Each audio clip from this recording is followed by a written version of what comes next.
Welcome to learn easy. I am Bushra and इस वीडियो में हम कंप्यूटर के कंपोनेंट्स डिटेल में समझेंगे। ये क्लास 9th कंप्यूटर एप्लीकेशंस का पार्ट 2 है। अगर आपने पार्ट 1 नहीं देखा तो आई वुड हाईली रिकमेंड कि आप पार्ट 1 से स्टार्ट करें। पार्ट 1 का लिंक टॉप राइट में है एंड डिस्क्रिप्शन बॉक्स में भी है। तो हमने लास्ट वीडियो में पढ़ा that computer has 4 main components: processing unit, storage unit, input unit and output unit. Let's start with processing unit. तो आपके डेस्कटॉप के साथ ये जो बड़ा सा बॉक्स होता है ये होता है प्रोसेसिंग यूनिट कंप्यूटर की। अब आप सोच रहे होंगे ये लैपटॉप के साथ तो होता नहीं है, तो क्या लैपटॉप में प्रोसेसिंग यूनिट नहीं होती? ऑफ कोर्स होती है। एक्चुअली प्रोसेसिंग यूनिट तो बस इतनी छोटी सी होती है। इस बॉक्स में और भी बहुत सारी चीज़ें होती हैं like power supply, motherboard, hard drive, RAM and so many more things. That's why it's this big. But इसमें सबसे important चीज़ processing unit होती है, इसीलिए हम इस पूरे बॉक्स को processing unit बोल देते हैं। Now we call this processing unit by a lot of different names like CPU, which is short for Central Processing Unit, processor and microprocessor. CPU को कहते हैं brain of the computer. जैसे आपका brain आपकी पूरी बॉडी को control करता है, सिमिलरली सीपीयू कंप्यूटर के सारे पार्ट्स को कंट्रोल करता है। अब प्रोसेसर के कंपोनेंट्स देखते हैं। सबसे पहले we have arithmetic logic unit. ALU के 2 काम होते हैं: arithmetic operations like addition, subtraction, multiplication and division, and logical operations like greater than, less than, equal to and so on. Then we have control unit. Control unit data का flow control करता है। Data send कहाँ करना है, ALU को देना है या मेमोरी मतलब स्टोरेज यूनिट में स्टोर करना है, या इनपुट डिवाइस से लेना है या आउटपुट डिवाइस को देना है। तो कंट्रोल यूनिट डेटा का फ्लो कंट्रोल करता है। एंड देन प्रोसेसिंग यूनिट में होते हैं रजिस्टर्स। रजिस्टर्स मेमोरी होती है प्रोसेसर में। मेमोरी एंड स्टोरेज सेम है, they are used to store some data. Registers बहुत हाई स्पीड मेमोरी होती है बिकॉज प्रोसेसर बहुत ही फास्ट प्रोसेसिंग करते हैं, तो जो डेटा उन्हें मेमोरी में स्टोर करना है या मेमोरी से फेच करना है वो भी बहुत फास्ट होना चाहिए, otherwise it will slow down the processing speed. Registers have very limited storage capacity and they store data temporarily. जब किसी डेटा का काम नहीं रहता तो वो उसे डिलीट कर देता है। अब देखते हैं ये तीनों कंपोनेंट्स कनेक्ट कैसे होते हैं आपस में और कंप्यूटर के बाकी यूनिट्स के साथ। So this is our CPU. With in it we have 3 components: control unit, arithmetic logic unit and registers. ये तीनों कंपोनेंट्स एक दूसरे से कनेक्टेड होते हैं।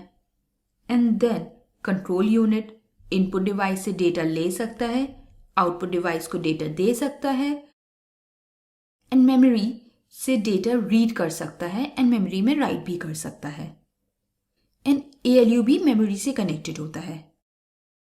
ऑलराइट, अब हम अपने कंप्यूटर के दूसरे यूनिट पे चलते हैं, storage unit. So I will start with an interesting fact about data that computer stores और works with. So computer doesn't understand English words, not even ABC। Computer को बस 0 या 1 समझ आता है, नथिंग एल्स। तो आप जो टेक्स्ट लिखते हैं कंप्यूटर में, फोटोज और मूवीज देखते हैं, गेम्स खेलते हैं, वो सब कंप्यूटर के लिए जीरोज एंड वंस के कॉम्बिनेशंस हैं। अब देखते हैं कंप्यूटर में डेटा स्टोरेज की यूनिट्स क्या हैं। जैसे वेट के लिए ग्राम्स, किलोग्राम्स होती है, हाइट के लिए सेंटीमीटर, इंच होती है, वैसे ही कंप्यूटर वर्ल्ड में कितना डेटा है ये बताने के लिए भी यूनिट्स होती हैं। So the smallest unit is bit. एक बिट में या तो एक 0 हो सकता है या एक 1 हो सकता है। फिर होता है बाइट जो बनता है 8 बिट्स को मिलाकर। इन बॉक्सेस में क्या होगा, या तो 0 या 1। सो जब आप A टाइप करते हैं तो कंप्यूटर उसे पढ़ता है 01000001। अब जैसे 8 बिट्स को मिलाकर बनता है 1 बाइट, तो 1024 बाइट्स को मिलाकर बनता है 1 किलोबाइट। 1024 KB से बनता है 1 मेगाबाइट। 1024 MB से बनता है 1 गीगाबाइट। 1024 GB से बनता है 1 टेराबाइट। 1024 TB से बनता है 1 पेटाबाइट एंड 1024 PB से बनता है 1 exabyte. This is a screenshot I took on my system. It's a folder with 3 items. The first is a GIF and its size is 37.5 MB megabyte. Second, एक document है with size 64 KB. इस GIF से कम size का है. And then we have an image जो है 724 bytes की. ये सबसे कम size की है. Alright, तो ये तो हो गई units. अब देखते हैं डेटा स्टोर होता कहाँ है। तो ये हैं डिफरेंट टाइप की स्टोरेज या memory. We have CPU registers जो हमने CPU कंपोनेंट्स में देखा। Then we have cache, main memory and secondary memory. As we go up, speed of access and cost increase होती है, स्टोरेज कैपेसिटी डिक्रीज होती है। सो CPU registers are the fastest, most expensive and have the smallest storage capacity. And secondary memory सबसे slow होती है, सबसे cheap होती है, but उसका storage capacity सबसे ज़्यादा होता है। अब हम main memory and secondary memory को detail में देखेंगे। Let's start with the main memory.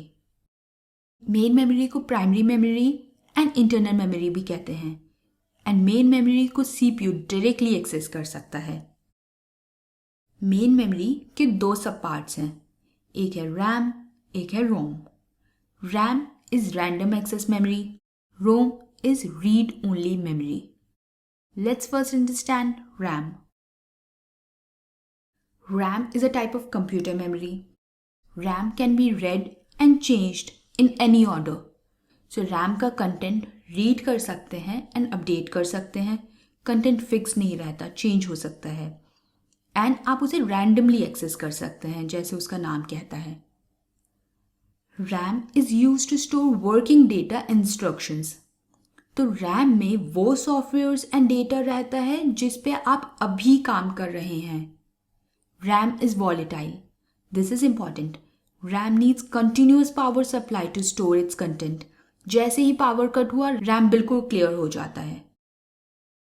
एक एनालॉजी से समझते हैं रैम को। रैम आपकी स्टडी टेबल जैसी होती है। आपके पास जितनी बुक्स होती हैं, नोटबुक्स होती हैं, फाइल्स होती हैं, वो आप अपनी स्टडी टेबल्स पे तो नहीं स्टैक करके रखते। आप वो सब अंदर कहीं कबर्ड या बुक शेल्फ में रखते हैं। आप स्टडी टेबल पे वही बुक्स लाते हैं जो आपको उस टाइम यूज करनी है। एंड देन आपकी स्टडी टेबल का साइज लिमिटेड होता है, से आप मैक्सिमम 3 ही बुक्स रख सकते हैं अपनी स्टडी टेबल पे। पर अगर आपका स्टडी टेबल का साइज इंक्रीज हो जाए तो आप और ज़्यादा बुक्स ला सकते हैं। एंड जब आप कोई बुक यूज कर लेते हैं, आप उसे वापस रखाते हैं। And now if you want a different book, आप वो ला सकते हैं क्योंकि आपकी स्टडी टेबल पे स्पेस है। तो यहाँ पे रैम आपकी स्टडी टेबल जैसी है और जो हमारी बुक्स हैं वो आपके सॉफ्टवेयर्स या डेटा हैं जिस पे आप करेंटली वर्क कर रहे हैं। आई होप आपको रैम समझ आया। Now let's understand ROM, read only memory. Like RAM, ROM is also a type of computer memory. As the name suggest, ROM can only be read. You cannot write to ROM. You cannot update ROM content.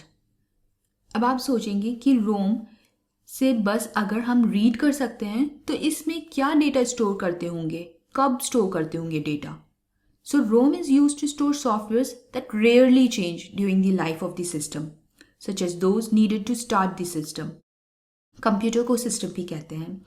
Basically computer system को या तो आप computer कह दो या आप system कह दो, एक ही बात है। तो आप जब कंप्यूटर खरीदते हैं तो उसकी रोम में कुछ सॉफ्टवेयर पहले से स्टोर किए हुए आपको मिलते हैं। यूजुअली ये ऐसे सॉफ्टवेयर्स होते हैं जो चेंज नहीं होंगे, जैसे कंप्यूटर को स्टार्ट कैसे होना है, उसके instructions. And then ROM is non volatile, as you may have guessed, क्योंकि अगर उसमें आपने लिखा है कंप्यूटर स्टार्ट कैसे होगा एंड पावर कट हो गई, तो आपका कंप्यूटर तो फिर कभी स्टार्ट होगा ही नहीं, right? So thankfully ROM is non volatile, उसका कंटेंट इरेज नहीं होता पावर कट से. रोम की एनालॉजी देखते हैं. तो रोम डीएनए की तरह होता है. डीएनए आप जब बॉर्न होते हैं आपके अंदर होता है. डीएनए में क्या स्टोर्ड होता है? DNA contain instructions for the development, functioning and growth of an organism. DNA में जो इंस्ट्रक्शंस हैं आप उनको चेंज नहीं कर सकते, सिर्फ उसको रीड कर सकते हैं. एंड ये इन्फॉर्मेशन हमेशा स्टोर्ड रहती है, ये नॉन वॉलेटाइल होती है. ऐसा नहीं होता कि आपने जैसे टेस्ट के लिए कुछ याद किया, वो आपके ब्रेन में स्टोर हुआ एंड देन टेस्ट के बाद आप वो सब भूल जाते हैं. डीएनए की इन्फॉर्मेशन हमेशा स्टोर्ड रहती है. Alright, now let's see the difference between RAM and ROM. RAM stands for Random Access Memory. ROM stands for Read Only Memory. We can read and write content to RAM. ROM के content को आप सिर्फ read कर सकते हैं. RAM में जिस data and programmes या सॉफ्टवेयर्स पे आप करेंटली वर्क कर रहे हैं वो स्टोर्ड रहते हैं. ROM में एसेंशियल सॉफ्टवेयर्स जैसे software to start the system, and ये सॉफ्टवेयर्स आप अपडेट नहीं कर सकते. RAM is volatile. Power of Datacon. ROM is non-volatile. DNA के जैसे हमेशा स्टोर्ड रहता है कंटेंट. साइज RAM का जीबीज में होता है, गीगाबाइट्स में. यूजुअली 4 GB, 8 GB या 16 GB. जितना ज़्यादा RAM का साइज है उतने ज़्यादा सॉफ्टवेयर्स पे आप एक साथ काम कर सकते हैं. ROM का साइज कम होता है, MBs में, मेगाबाइट्स में. RAM is faster than ROM. Alright, I hope आपको रैम रोम अच्छे से समझ आया. RAM and ROM main memory के टाइप्स हैं. अब हम सेकेंडरी मेमोरी देखते हैं. सेकेंडरी मेमोरी आपकी बुक शेल्फ की तरह है, जहाँ पे आप सारी अपनी बुक्स, फाइल्स, जो कुछ भी है वो सब स्टोर करके रखते हैं. तो अब देखते हैं कि डिफरेंट टाइप की सेकेंडरी मेमोरीज क्या क्या होती हैं. सबसे पहले we have got floppy disk. ये मैग्नेटिक स्टोरेज डिवाइस है. इसकी कैपेसिटी बहुत कम होती है, 1.44 MB, जो कि बहुत कम है आज के टाइम में. And it's one of the oldest type of portable storage devices. अब तो ये यूज़ भी नहीं होता. आपके कंप्यूटर में कोई स्लॉट भी नहीं होगा फ्लॉपी डिस्क डालने के लिए. Alright, then we have hard disk. ये बहुत कॉमनली अभी यूज़ हो रही हैं. सो ये मैग्नेटिक स्टोरेज डिवाइसेस होते हैं. इनकी स्टोरेज काफ़ी ज़्यादा होती है, सेवरल GBs में होती है या TBs तक होती है. और ये वर्क कैसे करती हैं? इसमें डिस्क या प्लेटर्स होते हैं जो कि सर्कुलर होते हैं. वो एक दूसरे के ऊपर स्टैक्ड होते हैं और वो मैग्नेटिक मटेरियल से कोटेड होते हैं. यही मैग्नेटिक मटेरियल में आपका डेटा स्टोर होता है. ये कंटिन्यूअसली घूमते रहती हैं डिस्क और ये इंफॉर्मेशन आपके लिए स्टोर करती हैं. हार्ड डिस्क यूजुअली आपके सिस्टम के अंदर भी होती है और वो पोर्टेबल भी आती हैं, जो आप अलग से बाहर से अपने सिस्टम में कनेक्ट कर लें. Then we have compact disk, जिन्हें हम कॉमनली CD कहते हैं. ये ऑप्टिकल स्टोरेज डिवाइसेस हैं. इनकी कैपेसिटी होती है 700 MB, जो कि बहुत ज़्यादा नहीं है. ये मल्टीपल टाइप्स के होते हैं. वी हैव CD-ROM, जो होती है रीड ओनली मेमोरी. CD-R, जो होती है रिकॉर्डेबल. फिर है CD-RW, जो होती है rewritable. Then we have DVD, digital versatile disk. ये भी आपके ऑप्टिकल स्टोरेज डिवाइस होते हैं. इनकी कैपेसिटी ज़्यादा होती है CD से, 17 GBs तक. और इनके क्या टाइप्स होते हैं? Similar to CD. ये होता है आपके DVD-ROM, read only memory, DVD-R, recordable, DVD-RW, rewritable. And then we have Blu-ray. ये भी आपके CD और DVD जैसे ऑप्टिकल स्टोरेज डिवाइस हैं. इसकी कैपेसिटी काफ़ी ज़्यादा होती है, 25 GB, 50 GB, 100 GB, 128 GB तक. एंड ये ब्लू लेज़र यूज़ करते हैं, इसीलिए इनका नाम भी ब्लू-रे है. Then we have pen drives. Pen drives I am sure आप बहुत फेमिलियर होंगे पेन ड्राइव से. ये फ्लैश स्टोरेज डिवाइस होते हैं. जो कि काफ़ी फास्ट होता है। इनकी स्टोरेज कैपेसिटी यूजुअली 4 GB से 256 GB में रेंज करती है और इसमें USB कनेक्टर होता है, तो आप इसे अपने कंप्यूटर में USB पोर्ट में कनेक्ट कर सकते हैं। तो और ये काफ़ी छोटी होती हैं तो काफ़ी पोर्टेबल होती हैं। Then we have memory stick.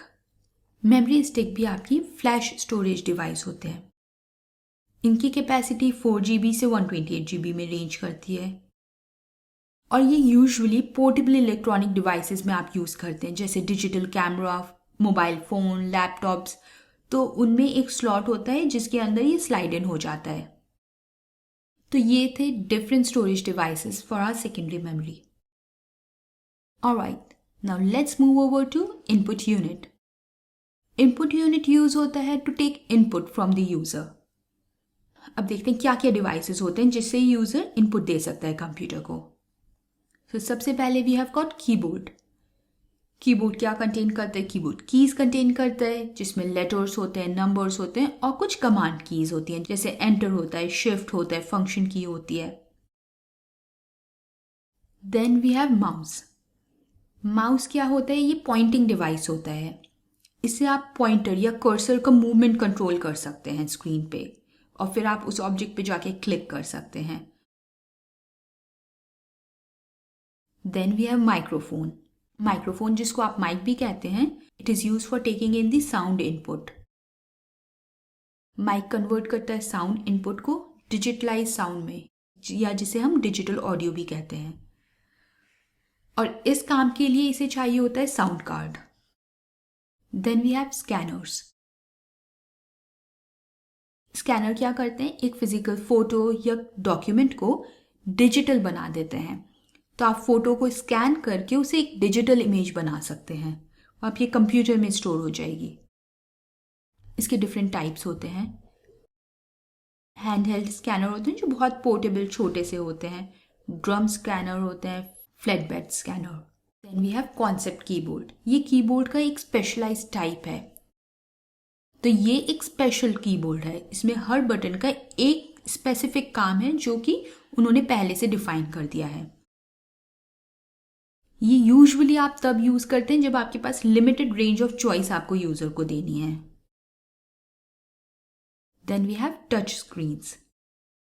Touch screens basically device की जो स्क्रीन होती है, it is sensitive to your touch, और यूजुअली ये आपको स्मार्टफोन्स और टैबलेट्स में मिलती है, पर अब कुछ लैपटॉप्स भी टच स्क्रीन आते हैं। Then we have barcode reader. Barcode reader use होता है बारकोड्स रीड करने के लिए। बारकोड्स यूजुअली आप देखेंगे जब भी आप कुछ खरीदेंगे उसके पीछे बारकोड्स लगे होते हैं। ये लाइंस होती हैं, कुछ मोटी कुछ पतली, राइट? तो it uses laser to identify position and thickness of these bars. तो ये लेजर के यूज से बारकोड्स को रीड करता है। And then we have got magnetic strip reader. ये यूजुअली जो आपके क्रेडिट कार्ड्स, डेबिट कार्ड्स होते हैं उसमें पीछे एक मैग्नेटिक स्ट्रिप होती है, तो ये डिवाइस उसको रीड करता है, उसमें कुछ डेटा एनकोडेड होता है। तो ये आपके क्रेडिट कार्ड्स में होता है, होटल रूम एक्सेस कार्ड्स में भी होता है। ऑलराइट, सो ये थे हमारे इनपुट डिवाइसेस जिनसे आप कंप्यूटर को इनपुट दे सकते हैं। अब देखते हैं आउटपुट यूनिट, मतलब कंप्यूटर आपको कैसे आउटपुट दिखाएगा। तो इसके लिए सबसे कॉमन डिवाइस जो यूज होता है दैट इज अ मॉनिटर। ये एक स्क्रीन पे आपको इंफॉर्मेशन दिखाता है और इसमें छोटे छोटे पिक्सल्स होते हैं जिनसे ये पूरी पिक्चर बनाता है। इसके डिफरेंट टाइप्स होते हैं: cathode ray tube, liquid crystal display, plasma monitors, touch screen monitors and organic light emitting display OLED monitors. Alright, then we have got printers. जैसे स्कैनर आपके फिजिकल डॉक्यूमेंट को डिजिटल बना देता है, प्रिंटर आपके digital document को physical बना देता है। तो it prints out a digital image और डॉक्यूमेंट ऑन अ पेपर। इनकी कुछ कैटेगरीज होती हैं: impact printer, non impact printer. अब usually non impact printers use होते हैं जिनके फर्दर कुछ टाइप्स हैं: electromagnetic printer, thermal printer, electrostatic printer, inkjet printer and laser printer. Alright, then speaker. जैसे माइक आपका वो साउंड इनपुट ले रहा था, स्पीकर आपका साउंड आउटपुट देगा। तो it converts the electromagnetic waves into sound waves. Plotter, plotter क्या होता है? ये ड्राइंग बनाने के लिए होता है, पेज पे कुछ प्लॉट करता है। इसके दो टाइप्स होते हैं, pen plotter and photo plotters. Okay, then we have projector. Projector क्या करता है कि आपकी कंप्यूटर स्क्रीन पे जो भी दिख रहा है वो एक बड़ी स्क्रीन पे, मतलब बड़ी वॉल पे या कुछ आपने कर्टन लगा दिया, उस पर वो चीज़ प्रोजेक्ट कर देता है, ठीक है, ताकि ज़्यादा लोग उसे देख पाएं। तो ये थे हमारे output devices. Alright, so let's summarize what we learned in this chapter. So we discussed the different components of computer. So the first one is processing unit. Processing unit, जिसको हम CPU भी कहते हैं, उसके 3 components होते हैं, arithmetic logic unit, control unit and registers. Then the second component is storage unit. Storage unit में हमने 2 टाइप की स्टोरेज यूनिट देखी डिटेल में। फर्स्ट इज मेन मेमोरी, जिसके 2 टाइप्स थे, RAM and ROM. Remember, RAM आपकी स्टडी टेबल जैसी होती है एंड रोम आपका DNA जैसा होता है। And then we have secondary memory. उसमें क्या क्या हमने देखा? फ्लॉपी डिस्क, जो कि अब बिल्कुल यूज़ नहीं होती, hard disk, CD, DVD, Blu ray, pen drives, memory sticks. And then we discussed various input units like keyboard, mouse, mic, scanner, concept keyboard, touch screens, barcode reader, magnetic strip readers. And the last one, output unit. So common output devices हमने देखे, monitor, printer, speaker, plotter, projector. I hope you enjoyed this video. And if you did, make sure to like this video, share it with your friends, and subscribe to our channel. Happy learning!